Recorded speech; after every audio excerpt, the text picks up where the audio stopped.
Good morning, everyone. My name is LJ Miranda from AI2, and I'm going to share our system that we submitted to the SIGTYP 2024 shared task. So, first, the problem statement. We chose to work on the constraint task, which requires us to build a system for parts of speech tagging, morphological annotation, and lemmatization. The dataset is also from the shared task organizers. It contains a mix of Universal Dependencies data and some Hungarian codices. There are 13 language overall from 4 language families and 6 scripts. And finally, it has 2.6 million tokens for training and around 300,000 tokens for validation and testing. Our general approach consists of two parts. First is pre-training a transformer-based multilingual language model or LM on the shared task tokens. Here, the input would be the texts from UD, and then we learn an unsupervised training objective, and then the output is a pre-trained multilingual base model. And then we fine-tune it on the UD annotations of each language. So the input would be the label data, and then we train a supervised learning objective to fine-tune a model per language. So the final artifact would be 13 multitask models because there are 13 languages. Before we continue, I want to talk about related work. The idea of multilingual pre-training is not new. Some premier examples include XLM Roberta and Multilingual BERT, which were trained on hundreds of languages. And it has been shown that multilingual LMs are quite good, especially in zero-shot cross-lingual transfer. However, the majority of these models were trained reasonably so on modern text. Personally, one reason why I got interested in this shared task is because it's a nice way for me to try something different and pre-train an LM from, you could argue, domain-specific text. What is also interesting is that there are few multilingual LMs on historical and ancient language data. The most notable example I could find is HMBERT. There are also some Persian spacey models, but aside from that, not much. Most LMs are language specific and mostly focusing on name entity recognition as their downstream task. So for model pre-training, there are three major steps: building the pre-training corpora, setting up the architecture, and the pre-training proper. First, we use the tokens from the UD corpora to construct the pre-training corpus. Initially, we experimented on different sampling techniques to balance our dataset. One way we approach this is by upsampling other languages based on the number of tokens. So what we did is we augmented the dataset for different levels and types of upsampling and pre-trained as a test for 20,000 steps. We then tracked the pre-training and validation loss. However, we noticed that this made the pre-training quite unstable with little to no validation accuracy gain. So in the end, we actually just stuck with a default data distribution. For the pre-training architecture, our overall configuration resembles that of XLM Roberta. We also took inspiration from the HMBERT paper and trained variants with different numbers of layers and parameters. And we mostly use these smaller variants as testing or as sanity check, but the final submission is based on the base variant of the model. And then for the pre-training proper, we use the byte pair encoding as our tokenizer, and we trained the model for 100,000 steps with a linear warm-up for the first 12K steps. Then we proceed with model fine-tuning. There are also three steps. The first is preparing the dataset, then setting up the architecture, and the fine-tuning proper. Preparing the dataset is straightforward. We converted the conlu files into spacey doc objects. It is a special type of data that is useful for the spacey library. We also ensure that we preserve the tokenization when converting into this format because spacey itself has its own tokenizer. And then for fine-tuning, we use the spacey library. At the high level, what happens is that we access the contextual embeddings from the pre-trained LM's last hidden state, and then we pass these embeddings as additional input to our downstream task-specific network. The good thing about spacey is that the resulting model or pipeline is multitask so that the training can be done in parallel. So each pipeline can actually do pause tagging, morphological annotation, and lemmatization, but the final artifact is just like one file that you can download. I also want to spend some time talking about the architecture of our fine-tuning network. The setup, as you see on the right, is quite straightforward. Again, we pass the pre-trained embeddings to a linear layer, then followed by a softmax layer to obtain the logits and eventually the class probabilities. Then the loss function is minimizing negative log likelihood. What only differs for each task, that is in parts of speech tagging, morphological annotation, is what the classes represent. So what do C1 to Cn represent? For the parts of speech tagger, the class labels are the set of all parts of speech tags for a given language. So it would become a multi-class classifier that predicts a vector of tag probabilities for each token. And then if we want to predict the proper tag for a token, we just get the argmax. For the morphologizer, it's a bit different. Here, what we do is we treat every unique combination of morph features as a single class. So we didn't model each feature individually because that would be costly, especially if we have 13 languages. So we focus on just using the label combinations. And it also allows us to train in parallel and much more efficient.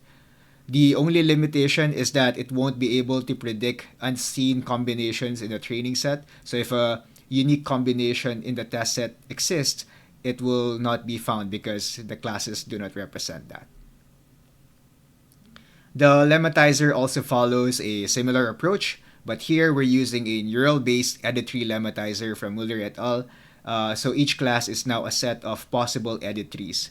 One thing you can think of edit trees is it's a recursive algorithm that derives the lemmatization rule or a set of rules given a token lemma pair.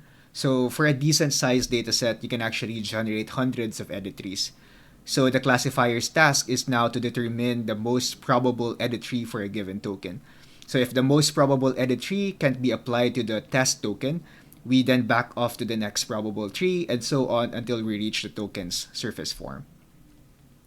I also want to share some alternative configurations that we tried. One is to fine-tune on the combined dataset, that is a single monolithic model, versus fine-tuning language-specific models. Our findings suggest that fine-tuning per language leads to better performance, so we actually stuck with that. The next thing that we did is we tried to replace the pre-trained LM and with the Spacy's default word embedding algorithm. The way it works, the way the hash embedding works, is that we get lexical features for each token, such as the prefix, the suffix, and the shape, and then we hash them multiple times to create an embedding table. Ideally, this is more memory efficient since it's a lookup table compared to like the dynamical computing done by the transformer. But here we stuck with a transformer-based pipeline because it performs better. And I think at this point we don't really care about efficiency, so we scrapped the hash embedding idea. So at the end, we fine-tuned 13 multitask models using this configuration. On your left, you'll see the hyperparameter settings. We use the common defaults such as the byte pair encoding for the tokenizer, an ADAP optimizer, and a relatively small learning rate. We also use a linear warm-up for the first quarter of training just to help it converge. And on the right, you can find the resulting Spacy pipelines. This would be the output artifacts that would contain the multitask pipelines for our 3 tasks. So as for our results, we compared it against the baseline. So here, we just copied the results from the leaderboard in Codalab. We highlighted scores where we beat the baseline in green, and it shows that for parts of speech tagging and morphological annotation, we performed decently well, but not so much on lemmatization. As you can see, we only beat the baseline for medieval Icelandic and the 2 forms of Latin and classical Chinese. What I did was we inspected the resulting edit trees, and I think one big issue is the script itself. Classical Chinese is actually more of an outlier because the token lemma pairing is more straightforward. So for example, the delta for Gothic and Old French with respect to the baseline is quite small. They're in Latin, but for others, the margin is quite wide. So the edit trees, what would happen is that they split with respect to the longest common substring. And that kind of works on Latin scripts, but it doesn't transfer to others. Sometimes, for other scripts, the longest common substring is 2 characters long, and that's not enough, or it's not very informative for splitting or making out the rule. So we also look into the performance and the validation set. Here we use the F1 score for all tasks. The results are quite decent, but you might notice that the performance on Coptic and Ancient Hebrew is drastic because our pipeline cannot handle multi-word expressions. So for some background, in the shared task, we also need to provide annotations for these subtokens. But if I have to do it using our contextual embeddings, I need to substitute the subtokens on the full expression. But that would result in grammatically incorrect text, and that would give some worse results overall. That's actually one of the limitations of this work, but the solution is really straightforward. It's just a matter of aligning these tokens properly. But for the time being, I got short on time, so I wasn't able to implement that. Finally, we also look into cross-lingual transfer on the cross-lingual capabilities of our model. The question here is to see if a model from one language is transferable or it would work on another. Here you'd see a matrix where we map each source language to a target language, and we compute the F1 score in the development set. The results aren't too surprising. Classical and late Latin and medieval Latin have decent cross-lingual performance, and that's expected because the latter is a direct continuation of the former. So one could argue that there's a huge overlap between these two languages. In addition, languages in the Indo-European family have decent cross-lingual performance with one another, and we can see this in Old Church Slavonic and Old East Slavic. One can also argue that the script and the language family is a big factor for this transferability, and we hope that this is just one small evidence to support that. Personally, I did this because it is very interesting to see the same method applied to historical languages, and I think it can have some applications not only in this domain, but also in low resource data. Before we end, I want to talk about some limitations and challenges for our work.